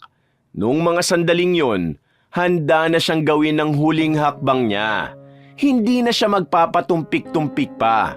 Dahil yun na ang tamang oras para maramdaman ni Don Fidel na wala na siyang maaaring lapitan. Sasamahan na kita. Wika ni Eric at tumayo pa ito sa kanyang kinauupuan. Hindi na, ako na lang. Ito na ang huli kong gagawin para kay Kuya. Sagot naman niya. Pero kung sakaling hindi ka makapagpadala ng message, asahan mong darating kami kung nasaan ka. Hindi na sumagot pa ang dalaga. Ngumiti na lamang ito ng malapad. Maya-maya pa, umalis na rin siyang mag-isa. Hindi na siya nagpahatid pa kay Mang Waldo. Habang nasa biyahe, sinubukan niyang tawagan ng lalaking si Joshua. Agad naman itong sumagot sa kanya. Nakipagkasundo siya na magkita sila sa isang lugar. Magkita tayo sa micro cafe. Sa rooftop. May kailangan kang malaman. Wika ni Salome. Magsasalita pa sana ang lalaking si Joshua, pero agad na niyang pinatay ang tawag. Binilisan na lamang niya ang pagmamaneho hanggang sa marating na nga niya ang lugar na napag-usapan. Umakyat agad siya sa rooftop. Pagdating niya roon ay nando na ang binatang si Joshua. Nakangiti pa ito sa kanya na para bang may halo na namang mali siya ang tingin nito. Namiss mo ba ako? Kaya gusto mo makipagkita sa akin? Natatawa nitong wika. Ano naman ang naisip mo at yan agad ang pumasok sa utak mo na minsan mo lang gamitin? Nangiinsulto ring wika ng dalaga. Naglakad pa ito ng bahagya. Pero mukhang wala namang talab yun kay Joshua. Sa halip, lumapit pa ito sa kanya at hinawakan ng kanyang buhok. Bahagya itong inamoy. Nakapikit pa ito nang sumingot ito ng mahaba. Napakabango mo talaga, Salome. Kung alam ko lang nagaganda ka ng ganito, di sana iningatan na kita noon. Well, hindi naman ako ganong nangihinayang kasi pwede pa naman ngayon. Hinawakan pa ni Joshua ang kanyang pisngi. Marahas niyang inalis yun at dumistansya ng konti. Yan ang gusto ko yung pa-hard to get. Nasanay kasi ako sa mga babaeng nakukuha ko lang ng basta-basta. Ngayon, mas may thrill pala kapag mailap at pumapalag. So, sa anong setup mo gustong simulan kung anong gusto mong mamagitan sa atin, ha? Iritang-irita na si Salome sa pinagsasasabi sa kanya ng binata. Pakiramdam niya ay anumang oras, masasampal niya na ito ng tuluyan. Pero ikinalma niya ang kanyang sarili. Hindi na siya nagpaligoy-ligoy pa. Hindi ako naparito para sa kalandian. Narito ako para sa tatay mong naiipit na ngayon sa lahat ng kagagawan niya sa buhay. Nang marinig yun ng binata, ay unti-unting nawala ang ngiti nito sa mukha. Bigla na lamang itong naging seryoso. Bakit? Ano naman pakialam mo sa lahat ng nangyayari sa kanya? Huwag mo sabihin concern ka sa kanya kasi siya ang gusto mo. Hindi ka ba napapaisip ngayon na sa kabila ng mga nangyayari sa kanya, hindi ka man lang niya tinatawagan? Hindi man lang niya hiningi ang tulong mo. Alam mo kung bakit? Kasi una pa lang, kayong dalawa ni Marian ay wala namang halaga sa kanya. Sabi ni Salome, ang kaninang makulit at maharot na si Joshua ay tila nakaramdam na rin ng inis sa kanya. Hindi matanggap ng lalaki ang kanyang sinabi. Pinagsasasabi mo, tinatarantado mo ba ako rito? Gusto mo kaming pag-awayin ni Dad? Ano ba talaga ang intensyon mo, ha? Agad na inilabas ng babae ang recording audio sa kanyang cellphone. Nirecord niya ito nung gabing nagtungo siya sa mansyon para makipagkasundo kay Don Fidel. Habang pinakikinggan yun ni Joshua, nakasarado na ang kamao nito. Narinig mo naman kung ano ang mga sinabi niya sa inyo, di ba? Lalo na tungkol sa'yo. Kaya mag-isip-isip ka, Joshua. Ginagamit ka lang ng tatay mo para sa mga sarili niyang interes. Kahit na kailan, hindi ka niya na-appreciate bilang anak niya. Lahat ng pagod mo, wala lang sa kanya. Lahat Tama na! Manahimik ka! Kaya kung ako sa'yo, gawin mo na kung anong tama. Sinusubukan mo bang lasunin ang utak ko para kalabanin ko ang sarili kong ama? Bakit mo ito ginagawa? Kasi gusto mong gumante? Kasi pinatay ni Dad ang nag-iisa mong kuya? Yun ang gusto mo mangyari, no? Pues pasensya ka na, pero hindi ako basta-basta naluloko. Hindi mo makokontrol ang utak ko, Salome. Mali ka ng pinagtangkaan mong gamitin. Hindi ako si Maria na tatanga-tanga. Hinawakan ni Joshua ang kanyang kamay. Tumatawa ito na parang nababaliw. Noong mga sandaling yon, napagtanto ni Salome na hindi siya nagtagumpay sa gusto niyang mangyari. Anong gagawin mo? Natatarantang wika ni Salome. Dad, pwede ka nang lumabas. Tama nga ang hinala mo. Si Salome ang may kagagawa ng lahat. Nanlaki ang mga mata ng dalaga nang makitang lumabas sa likuran ng mga drum ang matandang si Fidel. Galit na galit itong lumapit sa kanya. Sinampal siya nito ng malakas. Natumba ang dalaga pero hindi pa rin natapos ang lahat. Sinabunutan siya ni Don Fidel at saka sapilitang itinayo. Walang hiya kang babae ka? How dare you to trick me? Ikaw pala ang may kagagawa ng lahat? Plano mo na palang lahat para pabagsakin ako. Yung sa kasino at yung mga lumalabas na balita ngayon. Oo, ako nga may pakana ng lahat. Bakit? Nagulat ba kayo? Hindi nyo ba inakala na ang taong mahinhin lang noon na binabastos nitong anak mong walang kwenta, kalaban nyo na pala? Kahit napatayin nyo na ako ngayon, hindi ko pagsisisihan ang lahat ng ginawa ko. Ginawa ko yun para sa mga taong sinira nyo ang buhay. At higit sa lahat, para sa kuya kong walang awa nyong pinahirapan at pinatay. Ngayon na ang pagbagsak nyo. Lalong-lalo ka na, Don Fidel. Wala ka ng kawala. Wala nang tutulong sa'yo dahil wala ka ng pera. Nagawa pang tumawa ni Salome kahit na dumudugo na ang kanyang labi. Dad, dali na natin yan. Hingan na natin ang pera ang magulang niyan para makabawi tayo sa pera. Wika ni Joshua. Tanga ka ba talaga? Wala nang magulang to. Wala na itong pamilya kahit isa. Patay na nga yung nag-iisa niyang pamilya. Wala ka ba talagang utak? Ilang beses ko bang uulit-ulitin na ang tanging kalaban lang natin ay itong babaeng ito. Wala itong kahit na sinong kakampi. Mag-isip ka nga! Galit na wika ng matandang lalaki. Natahimik si Joshua noong mga sandaling yon. Hindi nito inakalang maririnig niya yun sa kanyang ama. Kaya naman sinamantala na ni Salome ang pagkakataon para simulang lasunin ang utak ni Joshua. Ayaw mong maniwala sa akin, di ba? Anong pakiramdam ngayon na ikaw na mismong nakakarinig? Natatawang wika ni Salome. Mas lalo pang hinigpitan ni Don Fidel ang pagkakahawak sa kanyang buhok. Dad, totoo bang wala akong halaga sa'yo? Tanong ni Joshua. Magdadramahan ba tayo rito o tutulungan mo kong dalhin ito sa labas? Sagutin mo ang tanong ko. Wala ba kaming halaga ni Marian sa'yo bilang anak mo?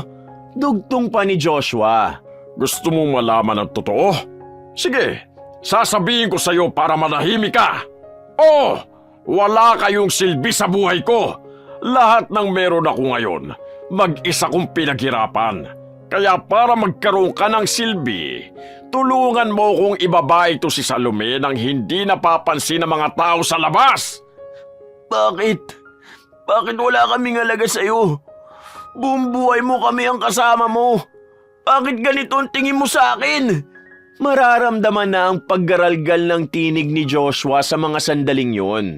Kaya palagay ni Salome, nagiging epektibo na ang kanyang pinaplano. Linti ka talaga? Puro ka nalang drama! Kapag hindi ka pa tumigil, malilintikan ka na talaga sa akin. Naiintindihan mo? Tulungan mo na ako maibaba ito! Wika pa ni Don Fidel. Hindi!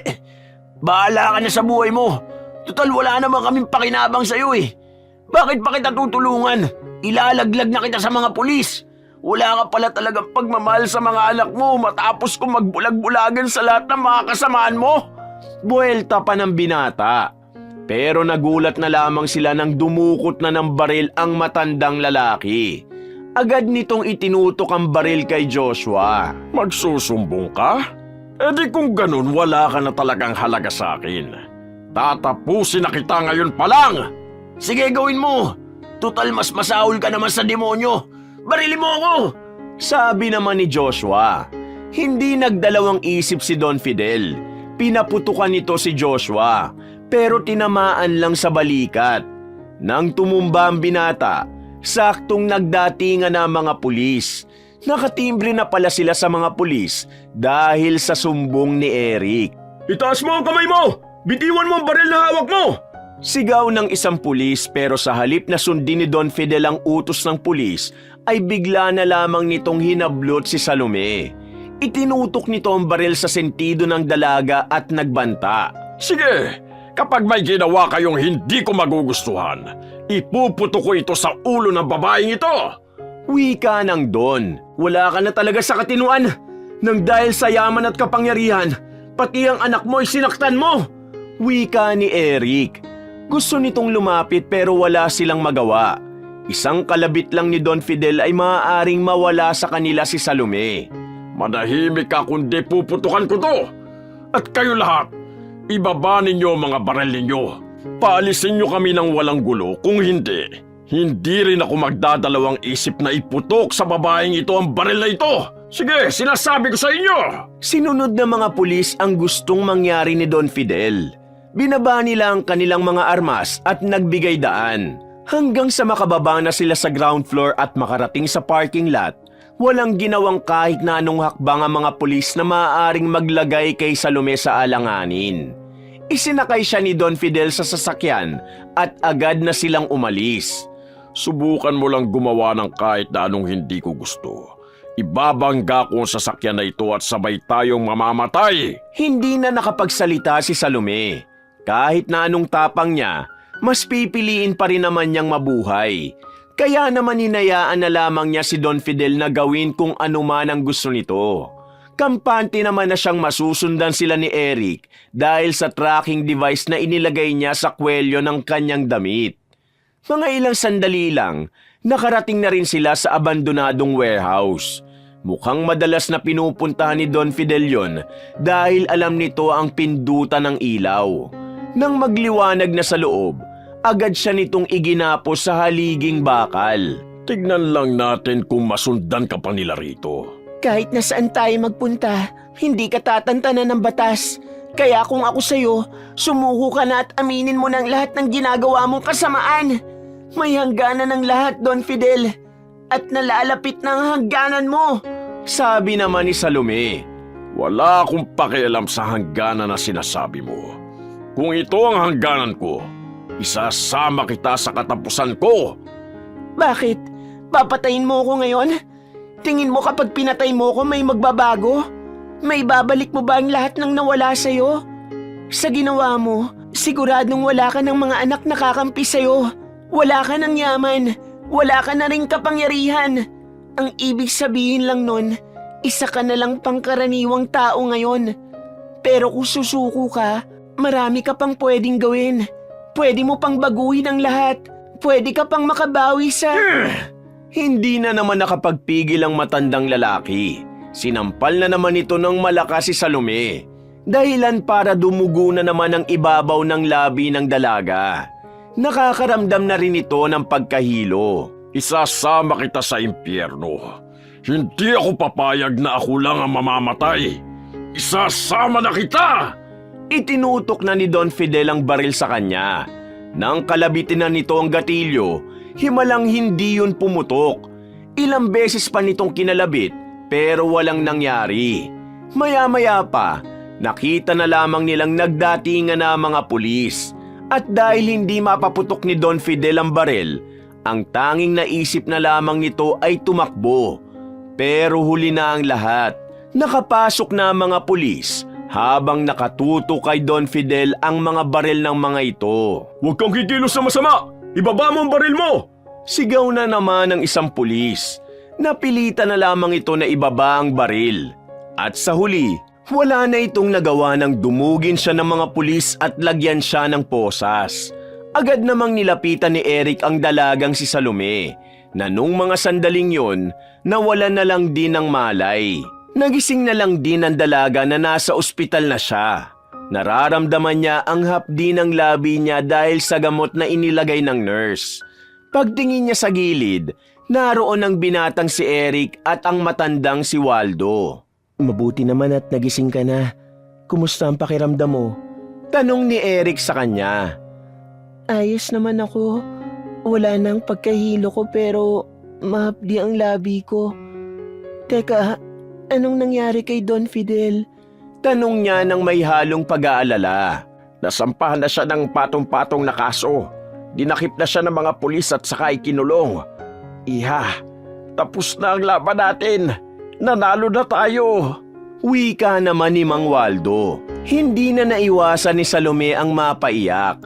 Noong mga sandaling yon, ang kanyang Kuya Rodi agad ang unang pumasok sa isip niya. Sobrang kaligayahan ang kanyang nararamdaman.